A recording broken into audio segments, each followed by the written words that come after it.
ఇచ్చినటువంటి హామీల పైన నిలదీస్తూ ఉంటే ఆర్ఎస్పీకి భద్రత తగ్గించింది కాంగ్రెస్ పార్టీ. చంపేందుకు ప్రయత్నిస్తుంది కాంగ్రెస్ పార్టీ అని చెప్పేసి ఆర్ఎస్పీ మాట్లాడతారు. ఆర్ఎస్పీ మాట్లాడి ఎట్లా చూస్తారు? తెలంగాణ రాష్ట్ర ప్రభుత్వం ఏర్పడిన తర్వాత అందులో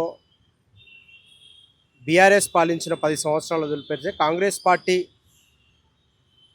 ప్రజలు ఏర్పాటు చేసుకున్న తర్వాత, కాంగ్రెస్ పార్టీ వచ్చిన తర్వాత కవులను, కళాకారులను, అన్ని వ్యవస్థలను కాపాడుకుంటూ ఈ రోజు వరకు కూడా క్రియాశీలకంగా నియమ నిబంధనలతోని క్రమశిక్షణగా పరిపాలన చేస్తున్న ప్రభుత్వం ఒక కాంగ్రెస్ ప్రభుత్వం. గౌరవ ముఖ్యమంత్రి వర్యులు రేవంత్ రెడ్డి గారికే దక్కుతుందని ఆర్ఎస్ ప్రవీణ్ గారు ఏదో ఆవేశంతో, ఆక్రోశంతో ఈరోజు ప్రభుత్వం చక్కగా పరిపాలిస్తుంటే ఓర్వలేక వాళ్ళంతర వారుగా ఇప్పుడు రకరకాల రాష్ట్రంలో ప్రభుత్వం ఏర్పడిన తర్వాత రకరకాల ఇబ్బందులను, రకరకాల ప్రలోభ పెట్టింది బీఆర్ఎస్లో ఉన్న నాయకులు, వారి యొక్క గతంలో ఉన్న మంత్రులు, ఎంపీలు.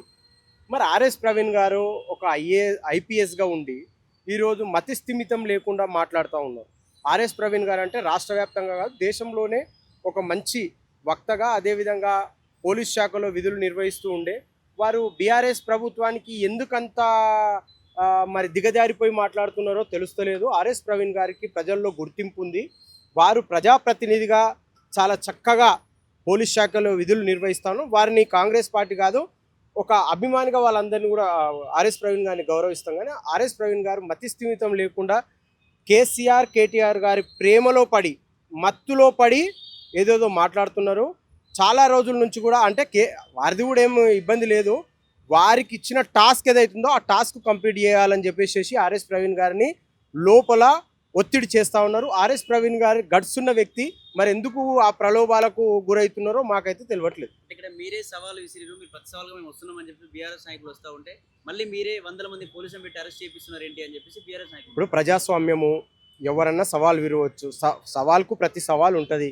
కానీ ఎవరంటే వాళ్ళు సవాలు విసిరితే స్వీకరించడానికి మా మంత్రులు, మా గౌరవ ఎమ్మెల్యేలు, మా సీఎం గారు ఏం పని లేకుండా లేదు. వాళ్ళు గత 10 సంవత్సరాలు పని లేకుండా అక్రమంగా ప్రజలను దోసుకొని అక్రమ ఆస్తులు సంపాదించుకొని ఈరోజు ఫామ్ హౌస్లకే పరిమితమైండ్రు. ఒకవేళ ప్రజల మీద, ప్రజాస్వామ్యం మీద ప్రజలు ఏమన్నా క్వశ్చన్ అడిగితే మా గౌరవ మంత్రివర్యులు, మా ముఖ్యమంత్రి వర్యులు చెప్పడానికి సిద్ధంగా ఉన్నారు తప్ప ఎవరెవరో ఏం తెలియని వాళ్ళు కూడా ఇలా సవాల్ విసురుతున్నాం రా అంటే పోవడానికి మా మంత్రులు ఏమి ఫ్రీగా లేరు.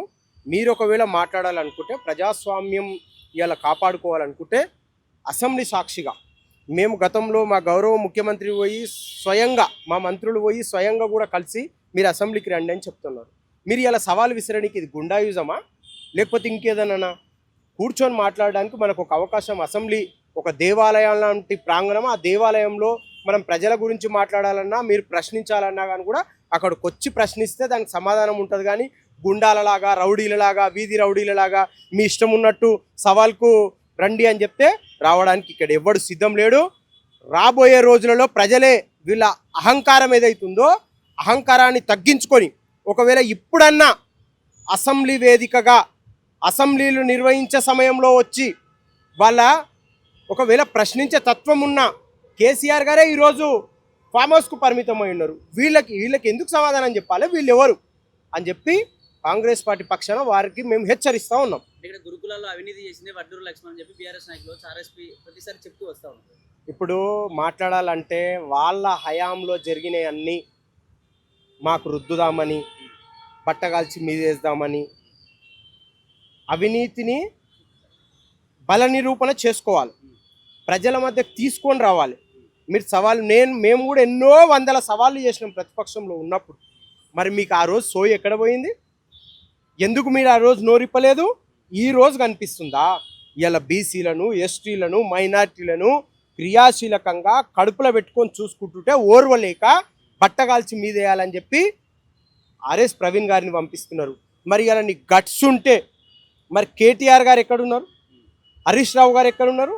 ఆర్ఎస్ ప్రవీణ్ గారి మీద ఏదైతే బల ప్రదర్శన చేస్తుండ్రో మరి వీళ్ళు కూడా గతంలో మంత్రులుగా వ్యవహరించిండ్రు కదా. రమ్మను, దమ్ముంటే కేటీఆర్ గారు వస్తారా అసెంబ్లీకి, హరీష్ రావు గారు వస్తారా, ఇంకెవరైనా వాళ్ళ మంత్రులు ఇంకెవరైనా వస్తారా? సమాధానం చెప్పడానికి ఒక వేదిక ఉంది. ఎక్కడ పడితే అక్కడ సమాధానం చెప్పడానికే ఇది బహిరంగ పంచాయతీ కాదు. ఇది ప్రభుత్వాలకు సంబంధించిన ఒక ఆ, గౌరవాలకు సంబంధించిన వ్యవస్థ కాబట్టి అసెంబ్లీలో ఇలాంటివి మీరు ప్రశ్నించండి, జవాబుదారులుగా మా ప్రభుత్వం ఉంది చెప్పడానికి అని చెప్పి మీ ద్వారా వారికి సూచిస్తాం. చివరికి అప్పులు ఎన్నైనా అసలు కాంగ్రెస్ పార్టీకి క్లారిటీ లేదు సార్.